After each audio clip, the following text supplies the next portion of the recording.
Bueno, y antes de arrancar con el tema del día y con todos los asuntos que tenemos preparados para ustedes, déjenme que les haga la siguiente recomendación. Para todos aquellos, sobre todo, que están decididos, que quieren invertir, que quieren exponer su dinero al negocio inmobiliario, que quieren invertir en inmobiliario y que no tienen ni el dinero ni las ganas, desde luego, de meterse en una hipoteca, comprar una casa para reformarla y ponerla a la venta, para ponerla en alquiler y, bueno, pues tener que llevar a cabo todos los trabajos necesarios para el mantenimiento de esa vivienda y de los distintos contratos, e incurrir también en todos los gastos, que son muchos, que implica este tipo de operaciones. Si yo les digo a ustedes que pueden invertir en el negocio inmobiliario, en el residencial, desde 250 euros y optar a rentabilidades de entre el 10 y el 13% en periodos de tiempo de entre 15 y 20 meses, me dirán ustedes, ¿eso es una fórmula que suena demasiado bien? Bueno, pues gracias al crowdlending, plataformas como Cibislend son capaces de ofrecernos estas rentabilidades. También nos recuerdan, como siempre, que rentabilidades pasadas no garantizan rentabilidades futuras y que al final son inversiones que están sujetas a un riesgo y que, por mucho que detrás de ellas existe la garantía hipotecaria, no deja de ser, bueno, pues inversiones, insisto, que entrañan un riesgo, que tienen un riesgo detrás. En cualquiera de los casos, yo les animo a todos ustedes a que entren en la web de Cibislend, cibislend.com, con V y terminado en D, Cibislend, y que ahí encuentren las promociones en las que está invirtiendo ahora mismo esta compañía y las próximas que pondrán abiertas para suscripción por todos los clientes. Tengan en cuenta Cibislend a la hora de decidir su inversión inmobiliaria. Ay, Yolanda Díaz, diciendo que hay que intervenir el precio de la vivienda. Bueno, de vivienda vamos a hablar, pero yo quería antes hacer un alto en el camino. Tenemos la suerte de poder contar con el profesor de la Universidad Francisco de Vitoria y, por supuesto, el director del Observatorio Económico de la Universidad Francisco de Vitoria, el profesor José María Rotellar, todos los lunes para que nos ayude a analizar la situación que viven los mercados o la situación de la economía. Y de la casualidad de que el profesor Rotellar hoy publica, como todos los lunes, en Libertad Digital, un artículo muy relacionado con las últimas polémicas. Aquí ya lo hemos tratado, pero no en la profundidad en la que lo hace el profesor Rotellar hoy en Libre Mercado. Escribe Rotellar: el proteccionismo es un peligro para la economía. Los datos que lo demuestran son los que recoge este artículo. Y nos dice además que la economía internacional puede ver rebajado su crecimiento entre medio punto y 1,5 puntos por efecto de estas guerras arancelarias que está azuzando el señor Trump desde que se tomó posesión como presidente de los Estados Unidos. Profesor Rotellar, ¿cómo estás? Hola, buenos días. Muchas gracias por atendernos, profesor. Animamos a todos los oyentes a que acudan a Libertad Digital, a Libre Mercado, y lean el artículo al completo. Pero para aquellos que no entienden los riesgos reales de la guerra arancelaria que está azuzando Trump, de esta política proteccionista, ¿cuál es el ABC de estos riesgos? Bueno, pues el principal riesgo es que si un país impone unos aranceles, probablemente otro va a responder con aranceles similares, ¿no? O aranceles en otros bienes y servicios. Eso lo único que hace es lanzar una cascada de guerra arancelaria, donde se van incrementando. El arancel es como un impuesto, como si fuese un impuesto, pero de forma similar, solo que a las importaciones. Lo que se va es incrementando los precios que tienen que al final que pagar los consumidores. O bien no van a tener acceso a esos productos, o bien los van a pagar más caros, y además, al haber una protección arancelaria, va a haber una pérdida de incentivo para competir adecuadamente dentro de la economía del país, porque al reservarles el mercado, al encarecer el producto exterior con ese arancel, no hay incentivo para hacerlo mejor, con lo cual se van a poder subir también más los precios o dar una calidad de producto peor. Aparte, habrá una mayor carestía de productos y una menor capacidad de elección por parte del consumidor, con lo cual nos lleva al empobrecimiento conjunto de toda la economía global, no solo del país que va a sufrir los aranceles, sino del que los pone también. José María, yo a veces, sobre todo con estas políticas que lleva a cabo Donald Trump, las sensaciones, sobre todo sus defensores, suelen señalar que es una estrategia que lo que busca es que desaparezcan los aranceles allá donde los hay. De hecho, Javier Milei en el CEPAC este fin de semana decía: no, entre Argentina y Estados Unidos no vamos a tener aranceles. ¿Es esto realmente lo que busca o los riesgos son mayores? No, yo creo que los riesgos son mayores. Por un lado, se piensa que Trump lo utiliza como un arma de negociación, que puede ser cierto, ¿no? Hemos visto el caso de Canadá y de México, puede ser cierto, pero también yo creo que lo utiliza por propia convicción. Piensa que puede reservar una parte del mercado nacional o atraer empresas con esta amenaza de los aranceles, y eso al final puede triunfar a lo mejor en el corto plazo, aunque ni siquiera, pero en el medio y largo plazo lo que va a hacer es debilitar a la economía estadounidense. ¿Por qué? Porque inmediatamente se va a traducir en una mayor inflación interior también, va a disminuir el poder adquisitivo de los consumidores, y eso va a obligar a que la Reserva Federal, en el caso de Estados Unidos, vaya a tener que mantener los tipos más altos, no bajarlos o incluso subirlos, ¿no? Si hay un rebrote de la inflación importante. Bueno, pues vamos a estar muy pendientes, profesor, de cómo va evolucionando toda esta polémica, y estaremos muy pendientes también de esos artículos que nos escribes los lunes y que aquí contamos siempre con, bueno, pues con tanto interés, ¿no? Porque a fin de cuentas este tipo de políticas parece que están muy lejanas, pero tiene pinta que nos pueden afectar muy pronto. Muchas gracias, profesor. Nada, hasta luego. Un fuerte abrazo. Bueno, y continuamos, lo hacemos con el tema del día después de analizar este artículo del profesor Rotellar y hablar de efectivamente los riesgos que entraña en este caso las políticas arancelarias. Cuando se vayan concretando, yo les prometo que trataremos aquí en profundidad de nuevo las políticas de Estados Unidos, pero ya con los efectos encima de la mesa.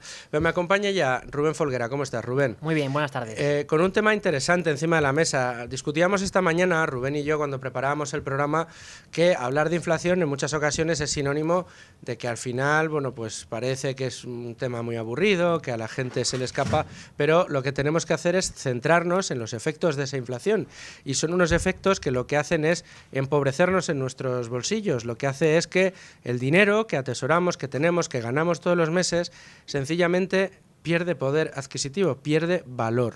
El papel moneda que tenemos cada vez vale menos y tenderá a no valer nada en el futuro. El problema es que seamos conscientes o no de la velocidad a la que esto sucede.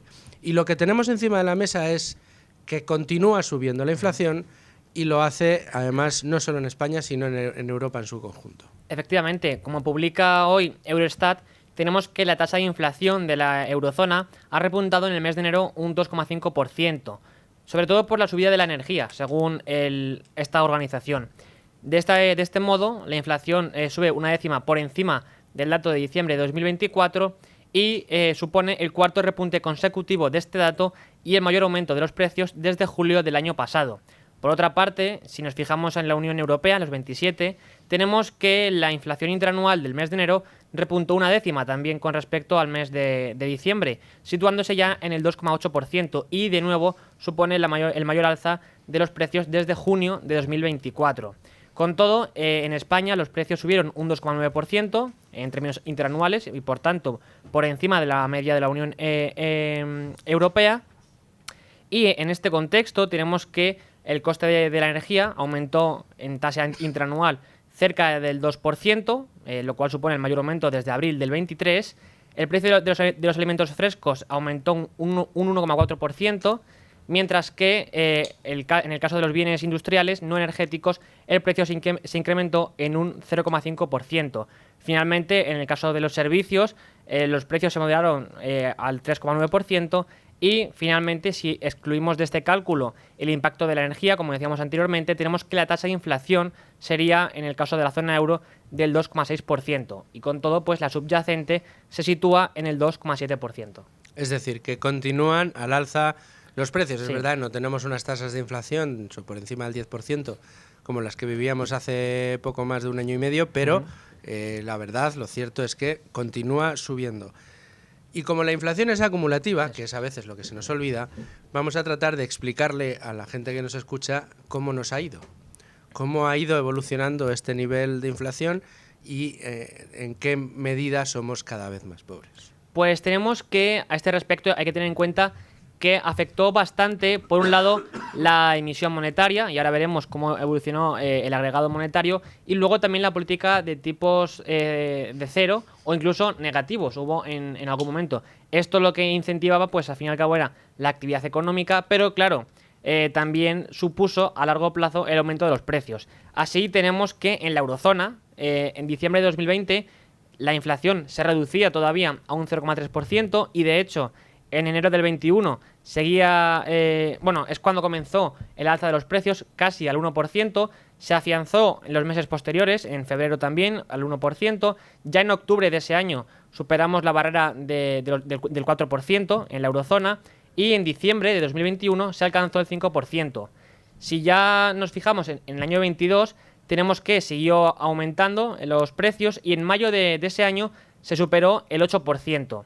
Tal es así que el máximo se registró en la eurozona en octubre del 22 con un 10,6% de inflación. Luego, pues bajó poco a poco, de forma paulatina, si bien es cierto que se mantuvo muy alta durante mucho tiempo. Y lo mismo ocurrió en la Unión Europea, en los 27, que aquí la evolución fue similar, pero registrando tasas algo superiores. De hecho, el máximo de inflación también se registró en octubre del 22, en este caso, pero en este caso fue del 11,5%, frente al 10,6% de la eurozona. Por tanto, vemos que aquí, pues si bien la evolución fue similar, como digo, pero siempre por encima. Si luego nos fijamos en el caso español, tenemos que pues hemos registrado algunas de las tasas más altas de toda la Unión Europea.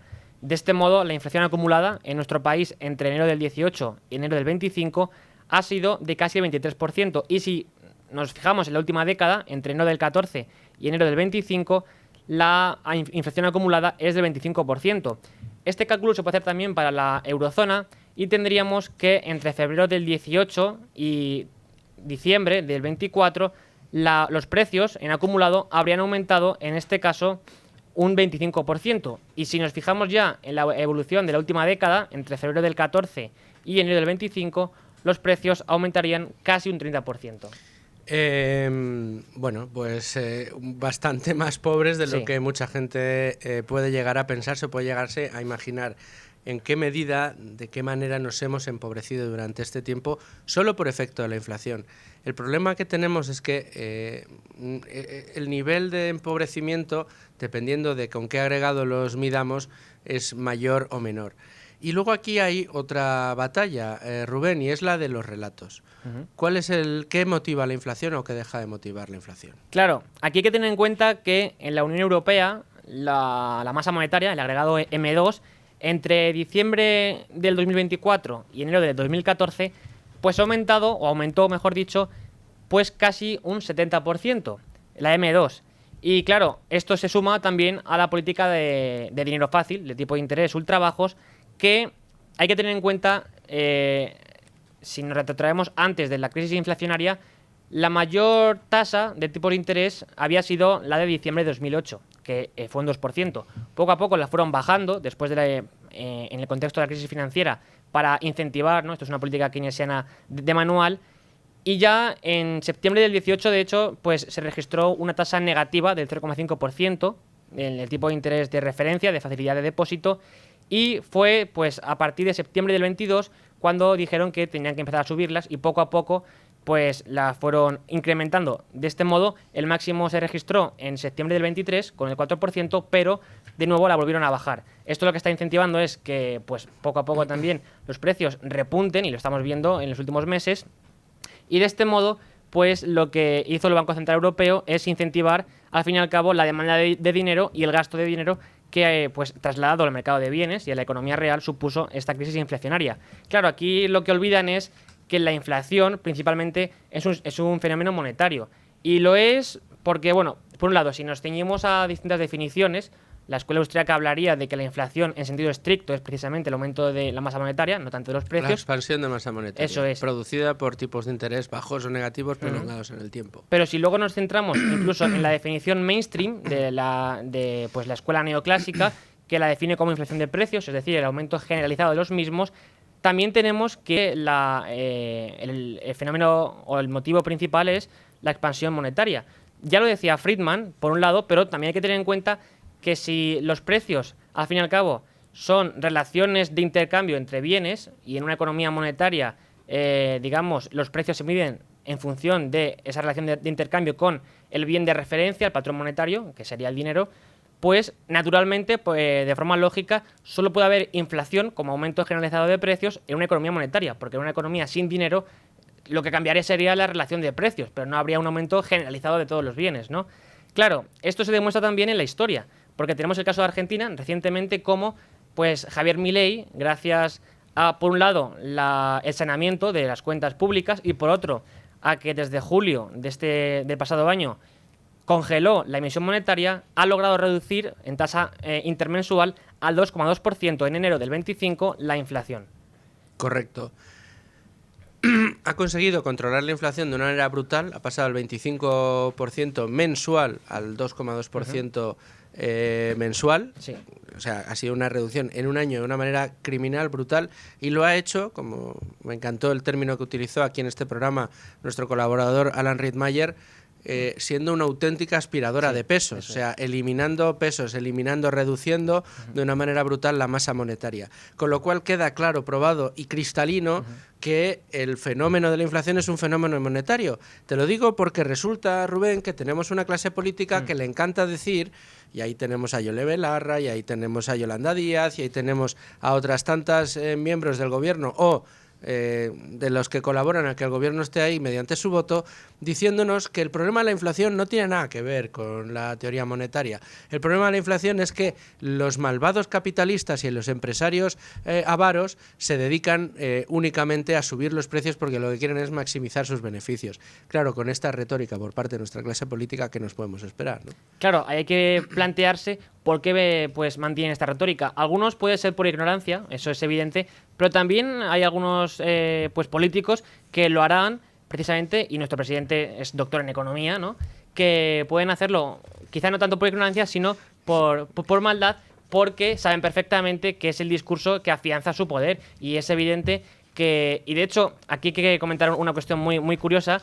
Recordemos que en el 2023 el gobierno creó un observatorio de márgenes empresariales para ver cómo las empresas, precisamente por esto, pues se estaban lucrando gracias a pues el aumento de los beneficios, ¿no? Y pues de algún modo para respaldar esa retórica que ellos empleaban. Pues bueno, lo que constató este observatorio creado y dirigido en primera instancia por Calviño era que no estaba sucediendo eso, todo lo contrario, los márgenes empresariales se reducían precisamente durante la crisis inflacionaria. En fin, Rubén, pues importante esto, pero vamos a ir a un pasito más y lo vamos a dar este pasito más con nuestro analista cabecera de hoy, que vuelve a ser Gustavo Martínez, y que lo vuelve a ser desde el estudio, pues tengo la suerte de tenerlo. Gustavo Martínez, profesor de la Universidad Francisco Marroquín, asesor financiero y experto, entre otras cosas, en materia de inflación. Aquí estás, ¿cómo estás? Pues muy bien, como siempre que estoy contigo, ¿no? Oye, muchas gracias por sé que te he hecho un atraco enorme esta mañana y que has movido reuniones por poder estar aquí conmigo y sobre todo con nuestros oyentes, así que yo te lo agradezco mucho. Pero estaba yo hablando y estaba retando a todos nuestros oyentes, tratando de llamar su atención, diciéndoles que hoy íbamos a plantearles un dilema del que nos iban a querer acusar de mentirosos. Y yo les empezaba preguntando, a ver, ¿ustedes qué creen? ¿Que la vivienda está disparada o que la vivienda está hundida y por el suelo, el precio de la vivienda? Evidentemente nadie va a decirme que está el precio de la vivienda hundido, pero si hablamos de comparativa con activos reales, está bastante más hundida de lo que mucha gente se puede pensar, ¿no? Sí, además, Luis, es increíble el impacto que he llegado a tener con este mensaje, que, claro, la gente no lo había analizado así, ¿no? Y me consta que, como he ido a varias entrevistas con youtubers que tú conoces, que también son famosos y tal, pues claro, la gente no lo había enfocado desde este punto de vista, y cuando se lo dices así, pues empiezan a entender, ¿no?, el fenómeno de la inflación. Y es que es muy importante, Gustavo, y por eso queríamos dedicarle a esto el programa de hoy. Mi objetivo en el día de hoy es que la gente que nos sigue, que nos escucha y que se acerca al programa sea capaz de hacerse siquiera una aproximación mental de hasta qué punto le han hecho más pobre durante estos últimos años. Que yo creo que este es el mensaje que subyace detrás de esta comparativa, ¿no? Claro, tú piensas una cosa, lo que decía antes el anterior invitado, ¿no?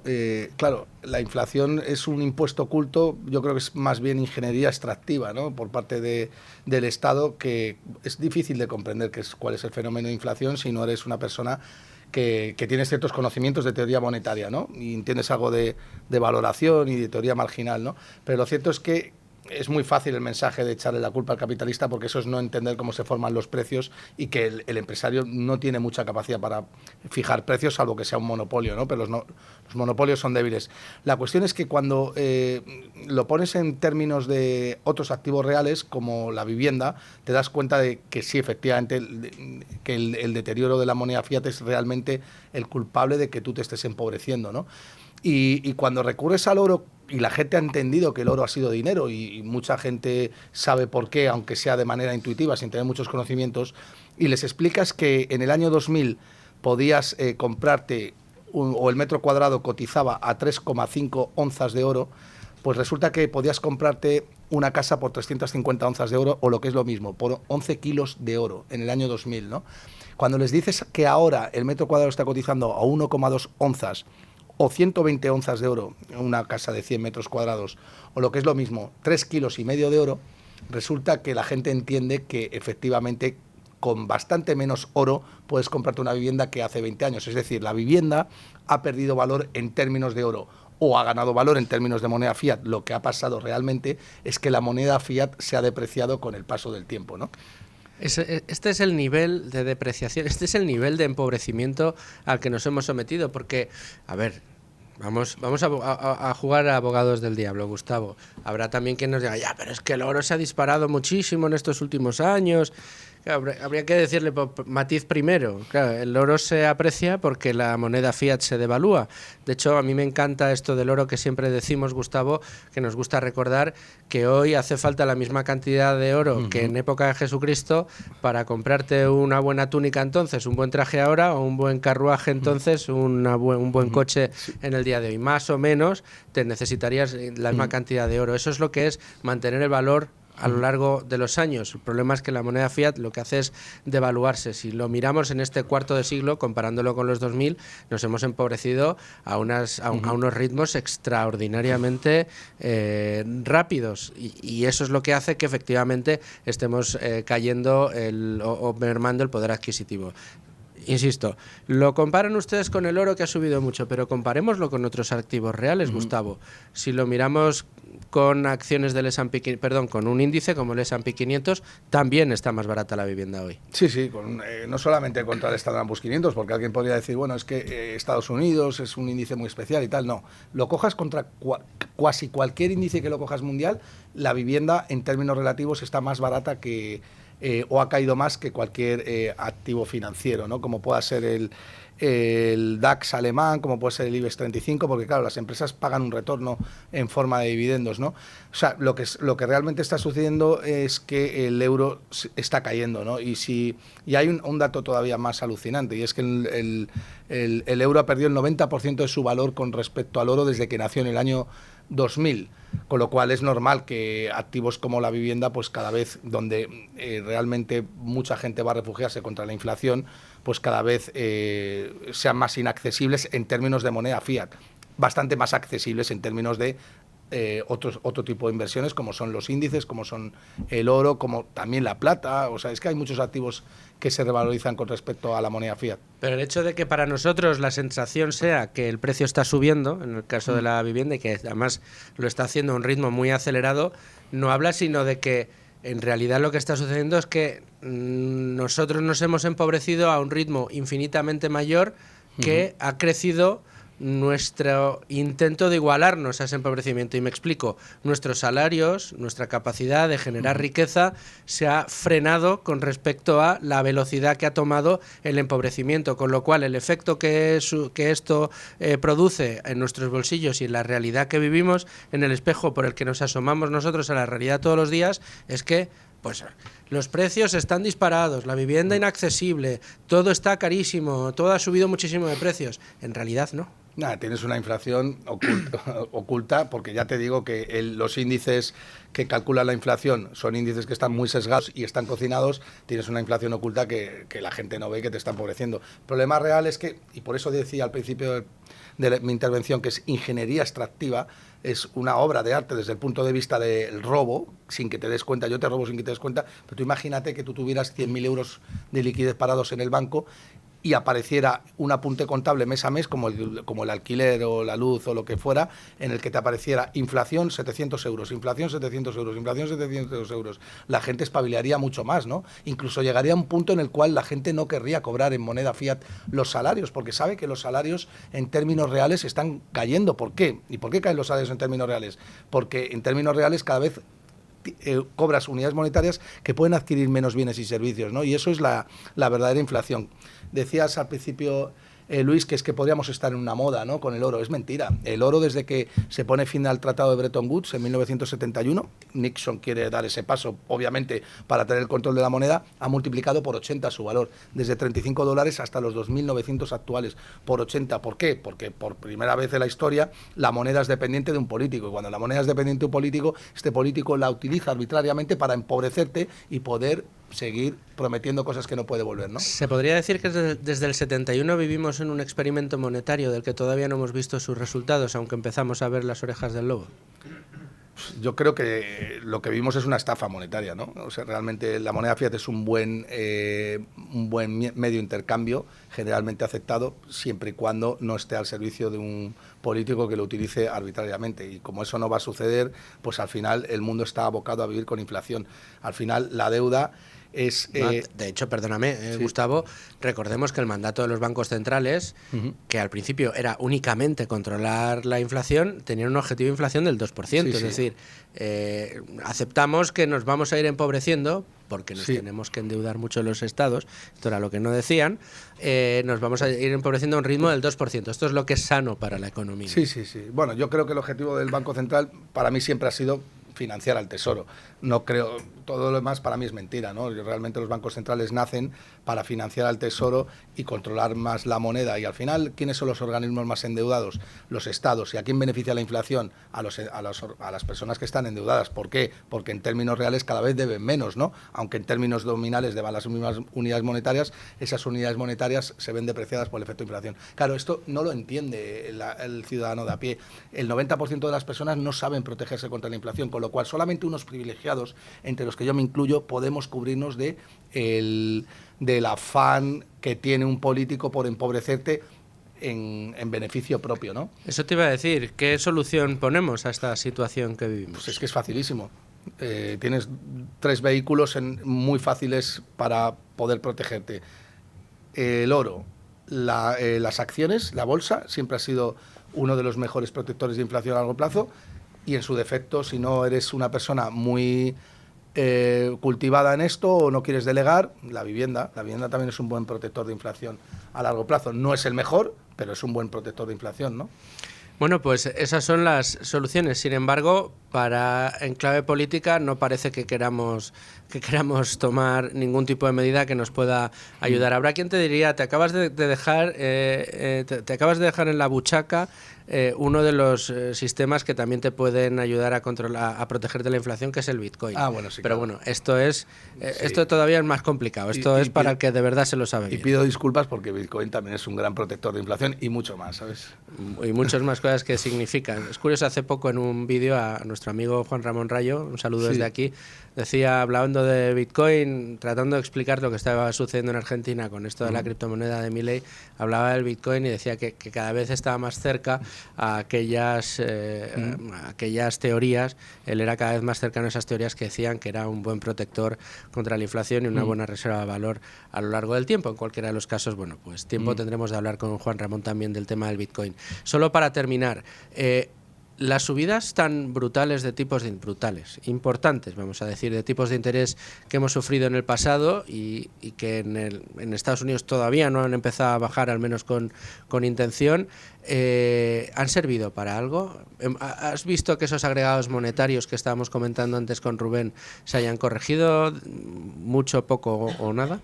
No, yo creo que no han servido para nada, porque la Reserva Federal no ha querido drenar de liquidez el sistema, y cuando lo ha intentado en el año 2022, 2 bancos han quebrado, que son Silicon Valley Bank, First Trade Republic, y si no me equivoco, en un fin de semana lanzaron las BTFPs, que eran ventanas de liquidez, con lo cual el mensaje que lanzas es, por un lado te lo doy y por otro lado te lo quito. Así que la realidad es que al final lo único que puede hacer que la inflación aminore es reducir el déficit, reducir las políticas de gasto público y reducir la deuda. Pero eso es justo lo contrario de lo que quiere hacer un político, porque es súper antipopular.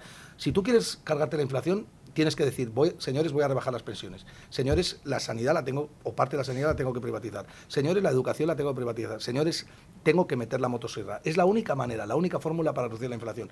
Eso es lo que quiere el ciudadano, realmente es lo que quiere el político desde luego que no. Entonces, ¿qué es lo que tiene que pasar para que esto suceda? Pues que te venga una Argentina donde una de cada dos personas se empobrecen porque el efecto de la inflación es de 3 dígitos, ¿no?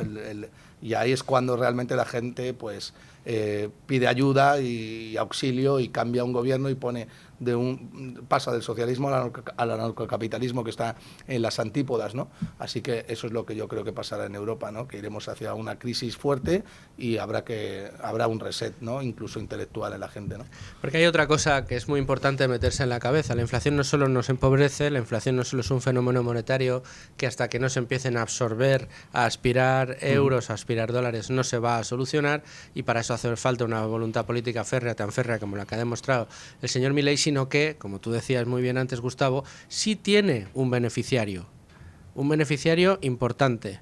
La inflación solo beneficia al que se endeuda como nunca. Claro. Y esos son los estados. Claro. Y lo que estamos viendo, y esto pues asómense a cualquier medio de comunicación, de izquierda, de derecha, medio pensionista, de los últimos, y filtren por la palabra deuda. Ya verán cómo aparece que estamos en cotas de deuda nunca vistas en la mayor parte de los países desarrollados. Y esto, la única capacidad que tienen los estados de drenarlo es vía inflación. ¿Por qué? Porque lo que deben cada vez vale menos. Yo soy muy escéptico de que eso vaya a suceder a nivel mundial y creo que el problema es un problema de educación estructural y de educación financiera. Mientras eso no cambie, sigo apostando por el oro y sigo apostando por la bolsa y otros determinados activos para cubrirnos contra la estafa de la inflación, ¿no?